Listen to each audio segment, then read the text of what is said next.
Jaunajā Siguldas pastaigu maršrutā iekļautas 14 vēsturiskās ēkas, gandrīz visas no tām ir valsts, vietējas vai novada nozīmes arhitektūras pieminekļi, kas saglabājušās labākā, kas sliktākā stāvoklī, bet katrai no tām ir savs stāsts, un te jau vai no katras Sigulda turpinājas augt un attīstīties.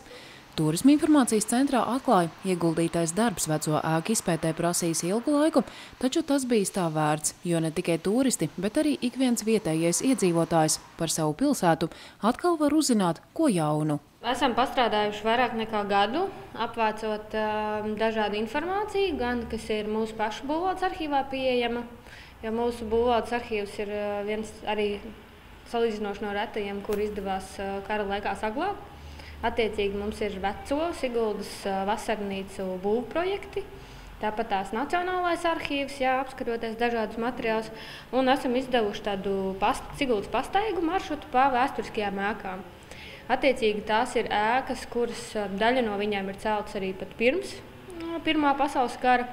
Daļa ir, ļoti liela daļa ir starpkara periodā, un tās ēkas, kas ir celtas pēc Otrā pasaules kara, mēs šajā pastaigā neesam iekļāvuši. Tagad tās tiešām ir tās ēkas, kuras ir redzējuši Siguldu izaugam. Veco ēku apskats maršrutā kā pirmā iekļauta Siguldas viesnīca, viena no retajām ēkām, kas aizvien pilda savu sākotnējo funkciju.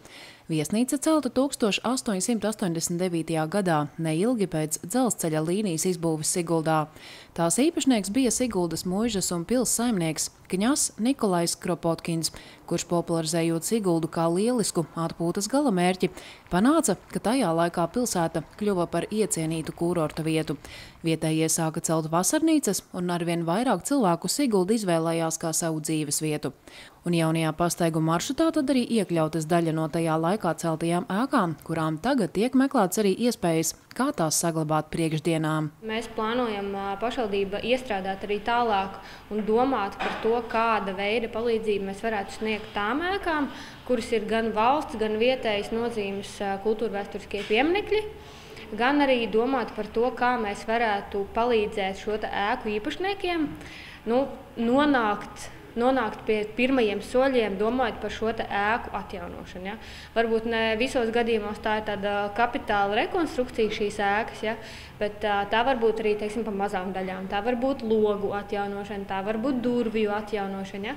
Atkarībā no šīs mājas, protams, esošā stāvokļa, bet ka būtu zināms finansējuma līdzfinansējums no pašvaldības, kā mēs šīs ēkas censtos uzturēt, lai viņas arī turpmāk paliktu un liecinātu par šo Siguldas vēsturi.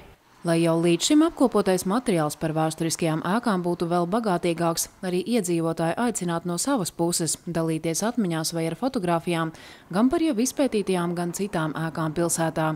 Jāpiebilst, par tām, kas iekļautas jaunajā Siguldas pastaigu maršrutā, Turisma informācijas centrā izveidot arī izstāde. Tā būs apskatāma līdz 31. jūlijam, kad Turisma informācijas centra speciālisti sāks gatavoties jau rudens sezonai un atkal izdomās kādu jaunu pastaigu maršrutu. Taču pašu veco namu apskata pilsētvidē būs iespējama jebkurā laikā, jo itin visa informācija par pastaigām Siguldā, arī iepriekšējām, pieejama Turisma informācijas centra mājaslapā.